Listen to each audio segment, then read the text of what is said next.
Welcome to All This Math. This is your host, Professor Parker, and today we're going to do some arithmetic with positive and negative integers.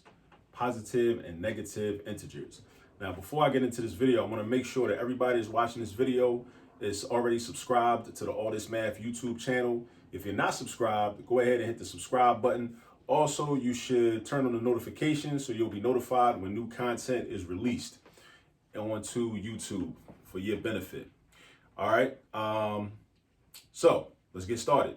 Now, I mentioned a term when I first started the video. I said today we're going to be adding and subtracting, doing arithmetic, which includes adding and subtracting with integers, right? Positive and negative integers. Now, we should all know what an integer is, right? Or at least after this video, we should know what an integer is. An integer is a type of number in the real number system. To keep it simple, an integer is a number that doesn't have any decimal or fraction parts in it, right? So if it's like 2.6, that's not an integer. If it's like 1/2 or 3/4, that's not an integer. So an integer will be like -8, +8, 3, -3, +10, -10. 0 is an integer. So anytime we start dealing with fractions and decimals, that's not an integer, all right? Anything else is an integer. It could be positive, it could be negative, or it could be 0. All right. So that's what we're going to get into today. And I want to I'm hoping that you take something away from this video, because being able to add and subtract and multiply and divide with integers is a very important skill in algebra. It's a very fundamental skill in algebra. And a lot of people that have difficulty in algebra, geometry, and in all the subsequent math classes, a lot of the times they have difficulty because they never learned properly how to add and subtract, multiply and divide integers, or really any type of positive and negative number. Now, one thing you have to understand is that adding and subtracting has its own set of rules. Adding and subtracting, I'm going to say it again because that's important. Adding and subtracting has its own set of rules. Multiplying and dividing has its own set of rules. So you got one set of rules for adding and subtracting. You have another set of rules for multiplying and dividing. Now, the method that I'm going to show you for adding and subtracting involves your understanding and visualization of what we call a number line.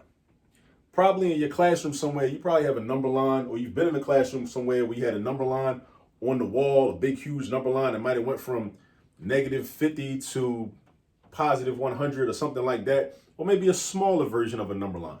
But we need to understand the number line, because the number line will help us to add and subtract positive and negative numbers. I want you to think about this.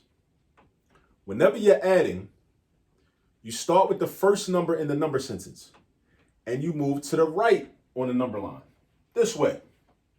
Whenever you're subtracting, you start with the first number in the number sentence, and you move to the left on the number line. All right? So adding, you move to the right. That's where the positive number's at. That's where the positive numbers reside. To the left, that's where the negative numbers reside. So when you're subtracting, you go toward the negatives. When you add, you go toward the positives. You go back that way. All right? So let's look at some examples. First example we have up here, I have -3 plus -5. Now that looks like it's a lot going on there. And it is. Whenever you see a problem like this where you're adding a negative, you should simplify that. Whether you write it down on your paper or whether you just mentally simplify it, this is what you're really being asked to do. Adding a negative is the same thing as subtracting. Adding a negative is the same thing as subtracting. Think about it in terms of friends or associates. You may feel like you start hanging out with somebody and then you realize that they're a toxic person, and they're not good for your well-being, not good for your state of mind. They influence you to do things that are harmful to yourself and to the community. You might have felt like, well, I gained an associate or I gained a friend. But if that friend is negative, then you're really subtracting because it's taken away from who you are as a person. All right? So that's one way you can remember that. Adding a negative is the same thing as doing subtraction. So we can rewrite this problem as -3 minus 5. We don't need to say plus or negative. We can simplify that and just say -3 minus 5. We can just keep it simple. All right? Now, we're ready to use the number line now. The first number, -3, we start there on the number line. We think of that as our starting space. Now, you have to ask yourself the question, am I adding or am I subtracting? This is a minus sign. Therefore, I know I'm subtracting. So therefore, I'm not going to move to the right. I'm going to move to the left.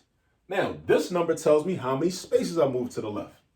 So I'm going to go 1, 2, 3, 4, 5, and stop right here. Now, the question is, what number is right there? This will be -4.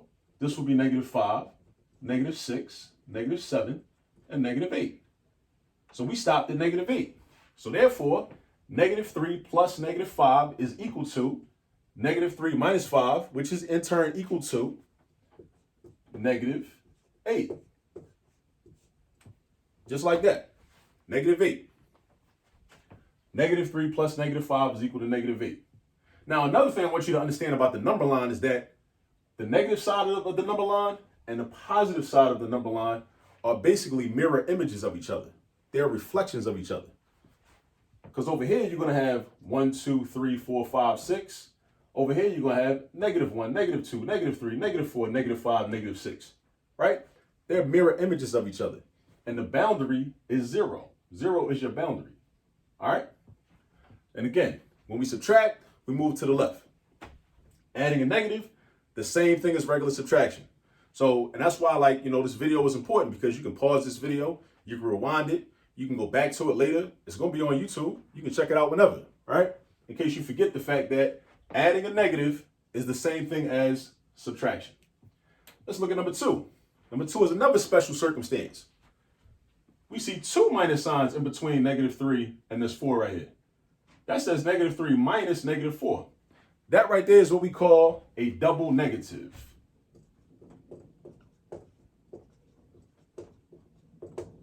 Double negative. Now, all double negative problems become addition problems. I'll say it again. All double negative problems become addition problems. So this negative, you're going to have -3. These 2 minus signs, think of them as they come together and form a plus sign. The 2 minus signs come together and form a plus sign. So we got -3 plus 4. Right? So now, we're ready to do our addition. We start at -3, and now we're adding from -3. We're adding, so we going to the right with it. We're going that way. All right? So you go 4 spaces to the right. You go 1, 2, 3, 4. And we stop right here. Now the question is, what number is that? If it's 1 space after 0, and we're counting by ones, so our scale is 1, and I'll have another video where we talk about scale on the number line or on the XY coordinate plane. But here our scale is 1, so every space is represented by 1. That means that 1 space after 0 is 1. So therefore, -3 plus 4, which is the same thing as saying -3 minus -4, the double negative, is going to be +1. So again, you see what happens when we subtract? When we subtract, we move to the left. When we add, we move to the right. Once again, subtraction to the left, addition to the right. Visualize this number line. Do yourself a favor. Memorize what a number line looks like. Visualize it in your head. Different textbooks will give certain tricks and other methods for doing addition and subtraction with positive and negatives, and those work too. But fundamentally, I'm a fan of just dealing with the basics, the fundamentals of understanding what the number line looks like and where numbers are in position on the number line. That's just my twist. That's just my thing. All right, next example, number 3. -3 plus 8. Now we're doing addition again, but this is originally addition. Unlike the last problem, which was a double negative, and we had to convert it to an addition problem, we start at -3 right here, and we add 8. So that means we're moving to the right 8 spaces. So we're going to go 1, 2, 3, 4, 5, 6, 7, 8. We stop right here. Now the question is, what number is that? Well, if each space is worth 1, and this is 1 right here, then this will be 2, this will be 3, this will be 4, this will be 5. So that means that -3 plus 8 is 5. Right? Now I want you to notice something before I get into the multiplication and division problems. Negative 3 plus 8 is positive 5. But you should notice something that's interesting. What would happen if I did 8 minus 3? 8 minus 3 from our subtraction facts that we probably should have memorized by now is just 5 also. So we're saying that negative 3 plus 8 is the same thing as 8 minus 3? It is. Negative 3 plus 8 is the same thing as 8 minus 3, which is 5. They're both 5. Because the order doesn't matter when we do addition. Addition is what we call commutative. Okay?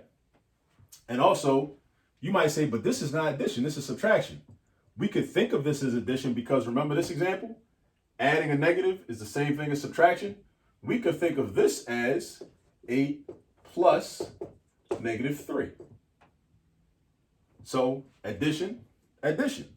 Negative 3 plus 8, positive 8 plus negative 3. The order don't matter. You're going to get the same answer. Look at number 2. Negative 3 plus 4 is positive 1. But isn't 4 minus 3 also equal to 1? So again, the order doesn't matter because that's like saying 4 plus negative 3. Negative 3 plus 4. 4 plus negative 3. The order don't matter. We're going to get 1. All right? So that's just something that I wanted to point out. So now we did our addition and subtract. We did some addition and subtraction. Remember, number line. Start at the first number. If you're adding, you move to the right. If you're subtracting, you move to the left. Keep that in mind. Now, we're going to shift gears. We're going to go to multiplication.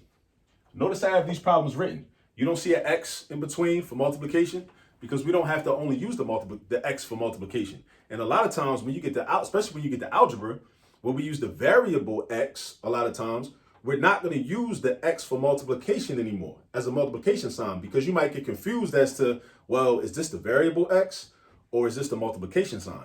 So to eliminate that confusion, we use parentheses with no sign in between, right?